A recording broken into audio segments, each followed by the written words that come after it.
मेरी बात समझ। मैं यही हूँ, किंतु किसी को पता नहीं चलना चाहिए कि मैं यहाँ हूँ। अच्छा, समझ गया। हाँ, किंतु सबको क्यों नहीं दिखना चाहिए? क्या उन्हें दिखाई नहीं देता? अरे वो आंखें फाड़कर देख सकते हैं, किंतु तू कान फाड़ के मेरी बात सुनना भाई। देख स्थिति ऐसी है कि मैं किसी को दिखाई नहीं दे सकता। क्या हुआ? जीजा जी, आप अदृश्य हो। आपके अंदर ये भी शक्ति है। लेकिन जीजा जी, आपकी ये शक्ति मुझ पर काम नहीं कर रही, क्योंकि आप तो मुझे दिखाई दे रहे हो। गोविंद, मेरी बात समझ। तू बुद्धिमान है ना? हाँ हाँ, तो मेरी बातों से अधिक मेरी बातों के अर्थ को समझ।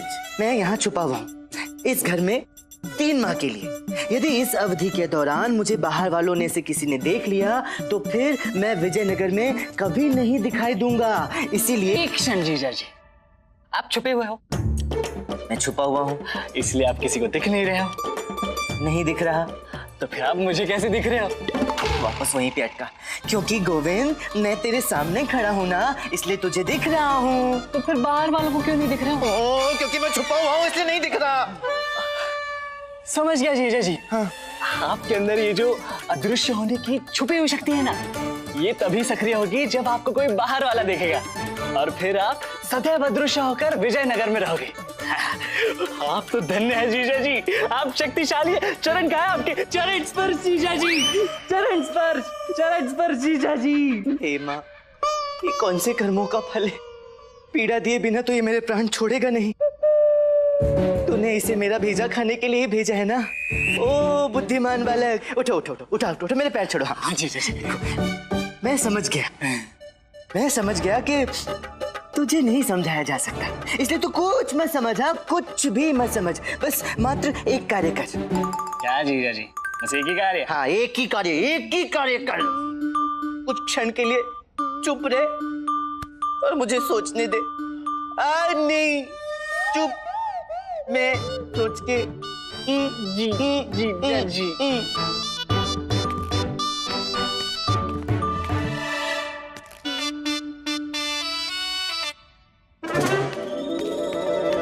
जीजा जी, परंतु मुझे पता कैसे चलेगा कि आपकी सोच पूर्ण हो चुकी है और मैं फिर से शब्दों का प्रयोग करके बोल सकता हूँ?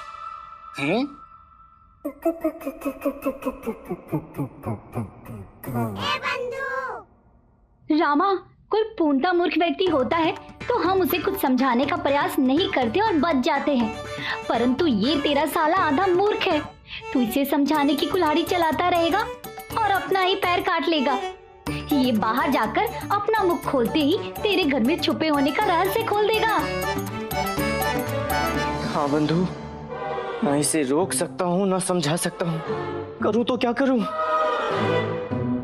अब मुझे अपने ही देश में भेष बदल कर जाना होगा और इसके साथ बाहर जाना होगा ताकि मैं इसे संभाल सकूं।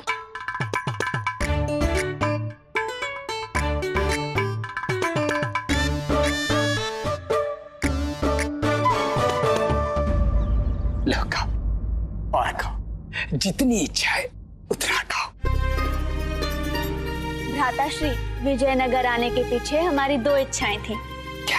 एक तो भ्राताश्री से मिलकर ही पूरी हो गई और दूसरी विजयनगर के बाजार से खरीदारी करने की है। बहना, तुम्हें तुम्हारे भ्राताश्री के घर में सब अनुमति, परंतु बाजार जाने की क्या आवश्यकता है? हम है ना, हम स्वयं बाजार जाएंगे, बाजार को उठाएंगे और घर के सामने लाकर रख देंगे। भ्राताश्री, हमें जाना है, बाजार घूमना है, हमें तो बस आप आज्ञा दे दीजिए। तुम हमसे आज्ञा क्यों मांग रही हो? हमें आदेश करो, हम स्वयं अपने हाथों से तुम्हें खरीदारी करवाएंगे। पालकी में बिठा कर लेकर जाएंगे तुम्हें, तुम पालकी में और पालकी हमारे कंधों पर। पालकी निकालो, पालकी निकालो। जी गुरुजी। खाओ खाओ।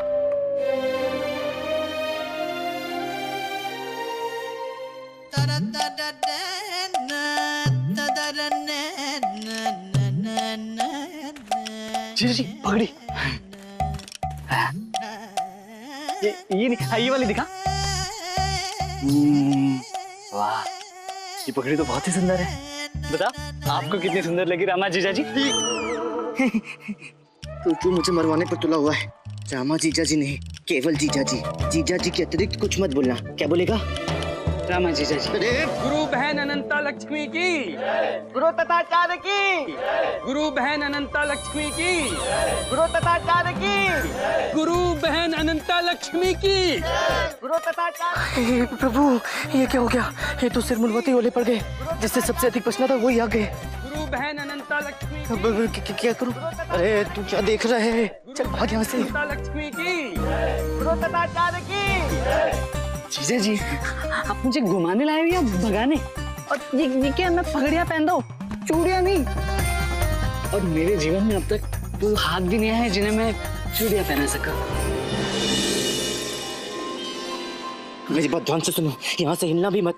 मेरे से पूछे बिना यहाँ से कहीं नहीं जाना। तुम आई बात समझ में? हिलना भी मत।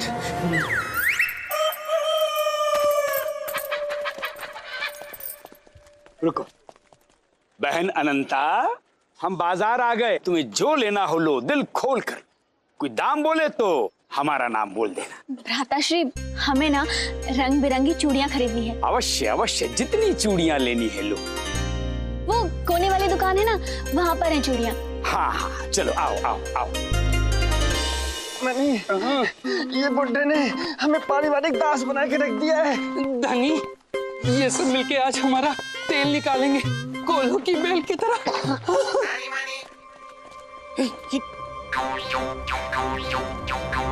भाई, मेरे साथ जो यहाँ पर चूड़ी देख रहा था, उसे कहीं देखा क्या? मेरा साला, वो कहाँ गया? जी हमने नहीं देखा। ये आवाज तो कुछ जानी पहचानी लग रही है। गोविंद, पंडित रामाकृष्ण, तुम यहाँ क्या सोच रहे थे? हम तुम्हारी आवाज नहीं पहचानते, हम तो तुम्हारी खामोशी भी पहचानते। और ये आंखें टेढ़ी क्या कर रखी है? सीधी करो। और ये भेष बदल कर घूम रहे हो। छोड़ छोड़ छोड़ छोड़ छोड़। क्या था? कौन गया? अरे भागा! पकड़ो पकड़ो! अरे पकड़ो! पकड़ो पकड़ो! संभालो हमारी बहन।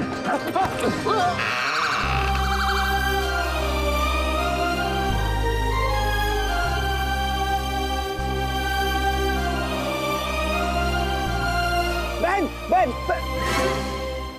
दुष्ट!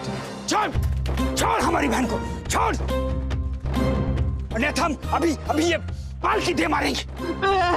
छोड़ना मत! बहन फिर से जम गई। जोर से बोलो। अब छोड़ तुच्छ प्राणी। अभी इसी समय बोल, स्पष्ट कर, तूने हमारी बहन को स्पर्श कैसे किया? भ्राताश्री, हम स्पष्ट करते हैं। बाल के हिलने के कारण हम पर मुद्रा मूर्छा छा गई। अगर ये नहीं होते तो फिर हम पत्थर बने, इस पत्थर से टकराते और फिर पत्थर ही बने रह जाते।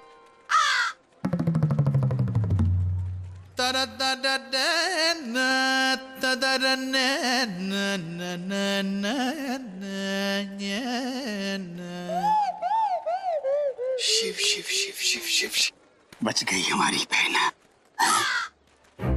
और वो रामा था, वो पंडित रामकृष्ण था। कहाँ गया वो? ये भी गया। गुरुजी, हमारा कहाँ देख रहे हो? गुरु बहन तो सकुशल हमारे सामने खड़ी है। ये देखिए। अरे मूर्खों, हमारी दृष्टि उसे खोज रही है। अभी पंडित रामकृष्ण यही था। बहन अनंता, जाओ, जाकर चूड़ियां लो, जाओ।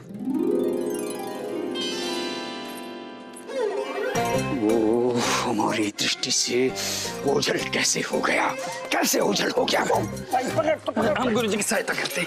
गुरुजी, यहाँ पंडित रामकृष्ण नहीं है, आपको भ्रम हुआ है।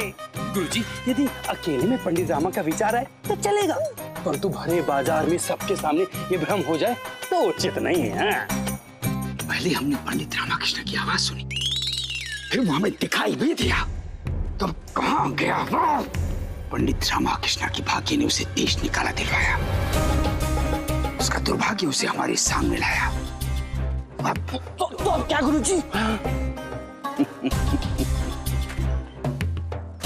जल में रहकर मगरमच्छ से बैर करके कोई बच भी जाए, परंतु विजयनगर में रहकर हमसे, राजगुरु तथा चार्य से बचा नहीं जा सकता। जीजा जी, किसी को नहीं, किसी खूबसूरत कोमल काया वाले को गिरने से बचाने का आनंद ही कुछ और होता है। शरीर में खुशी की कितनी लहरें उठ जाती है। अरे खुशी की लहर में तैरना बंद कर, नहीं तो मुझे काल कोठरी के पैरों में जाना पड़ेगा। यदि गुरुवर ने मुझे देख लिया ना तो मैं कभी विजयनगर का नहीं रहूंगा, बता रहा हूँ। जीजा जी, मैं हूं ना, और जब मैं हूं तो फिर चिंता कैसी? आपकी हर चिंता का मैं सामना करूंगा। तुझे जिसका सामना करना है तू कर। मेरी स्थिति ऐसी है कि मैं किसी के सामने नहीं आ सकता। गोविंद चल शीघ्र घर चलते, सीधा सीधा आजा। हाँ, लेकिन हम सीधे सीधे घर नहीं जा सकते, घर उधर है, हम उल्टी दिशा में घूम कर जा रहे हैं। वही तो, जब समय ही उल्टा चल रहा हो तो क्या तो सही दिशा और क्या उल्टी दिशा। किंतु मुझे ऐसा लग रहा है कि मैं अधिक समय तक तेरे साथ रहा ना तो कोई ना कोई तो अवश्य पहचान लेगा मुझे।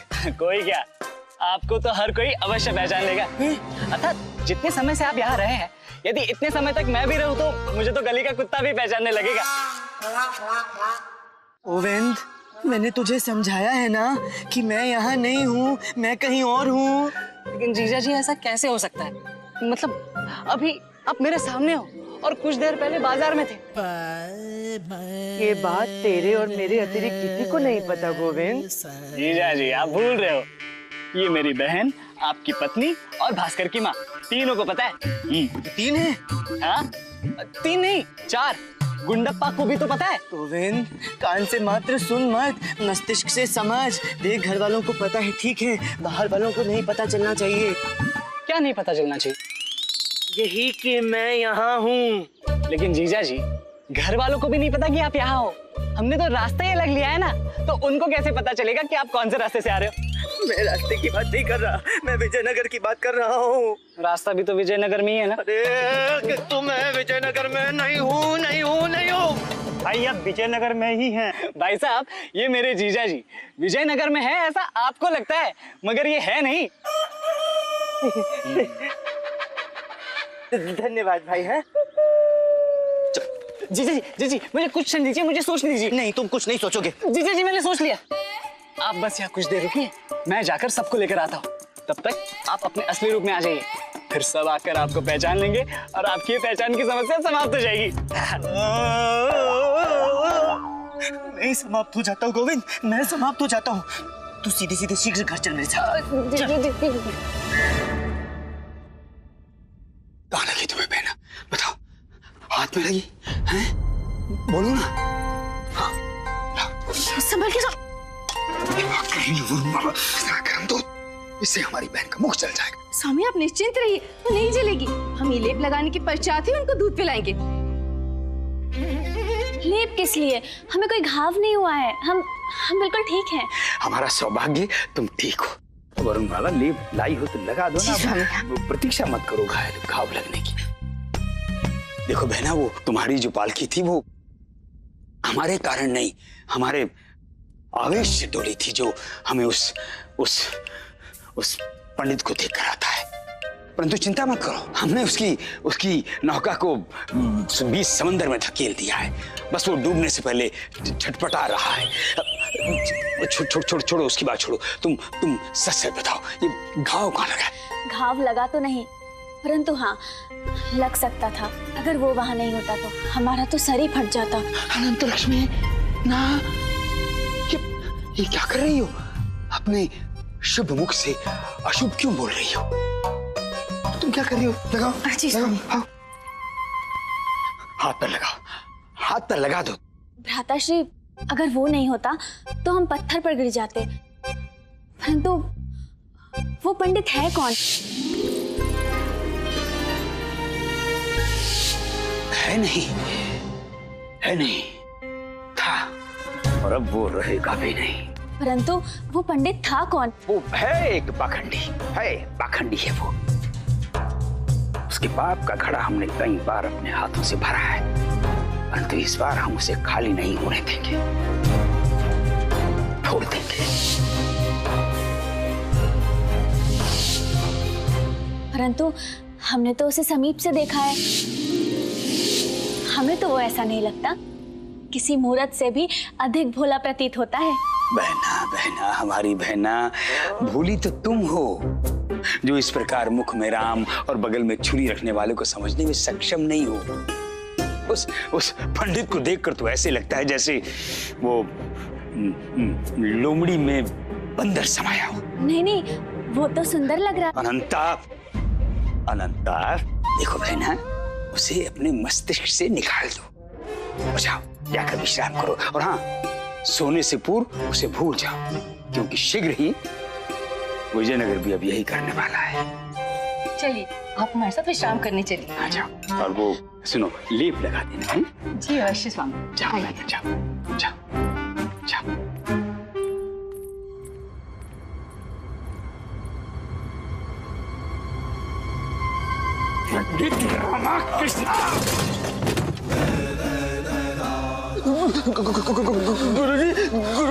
गुरु बहना की कोई बात समझ आई? इसमें समझ नहीं जा सकता, नादान है। प्रेम ही नादान होता है गुरुजी। अब मुझे तो लगता है कि आपकी बहन को पंडित रामाकृष्ण पसंद आने लगे हैं। गुरुजी, मुझे भी लगता है कि पंडित रामाकृष्ण का चालू चल गया, प्रेम बाण लग चुका है।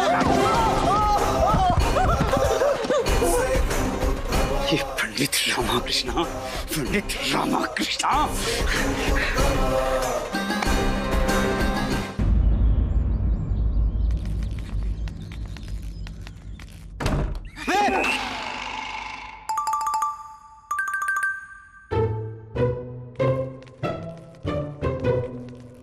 अरे आप आ गए, उठा लो उठा लो।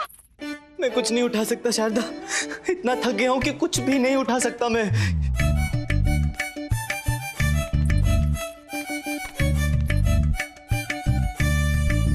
हम कह रहे हैं कि आप घर में प्रवेश कर ही चुके हैं, तो आपने जो ये वेशभूषा पहनी है ना, उसे उठा लीजिए। सही कहा, वैसे भी इस भेष का कोई लाभ तो हुआ नहीं है। गुरुवर ने मुझे देख लिया और संभवतः पहचान भी लिया होगा। क्या? हाँ, और ये सब संभव हुआ है तुम्हारे इस महान महान भाई के कारण, मूर्ख कहीं का। एक क्षण एक क्षण एक क्षण, आपको याद तो होगा कि देश निकाला किसे मिला है, मुझे, और ये भी याद होगा कि घर से किसको जाना पड़ा। नहीं भूला, मुझे जाना पड़ा। आपको ये भी ज्ञात होगा कि अपने ही घर में चोरों की भांति छुपकर कौन बैठा है। मैं बैठा शारदा।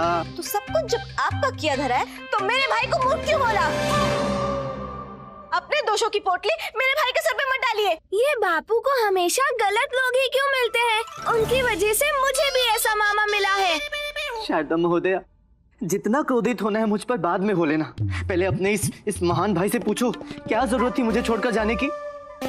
इसके कारण लगभग मुझे पकड़ लिया था और पक्का पहचान भी लिया होगा। यदि गुरुवर की बहन डगमगाकर पालकी से नहीं गिरती तो मेरी डगमगाती हुई नैया पक्का डूब जाती आज। देखिए, गुरुवर आपके शत्रु तभी से हैं जब से आप विजयनगर में प्रवेश हुए। कल के आए हुए मेरे भाई को अपने दोषों का कारण मत समझिए। पता नहीं गुरुवर अब कौन सी योजना बनाकर मेरे बचने की योजनाओं पर पानी फेर देंगे। और ये गोविंद महाशय उन्हें बताने चला था कि मैं यहाँ पर हूँ। पता नहीं गुरुवर के मस्तिष्क में अब क्या चल रहा होगा।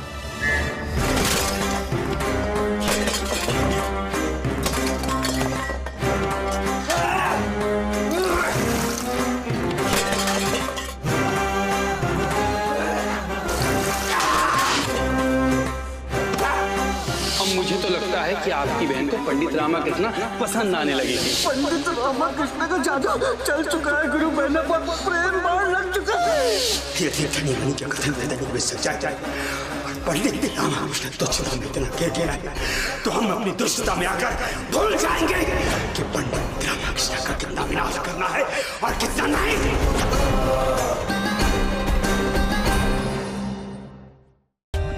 For more updates, subscribe to our channel, click the show links and enjoy watching the videos.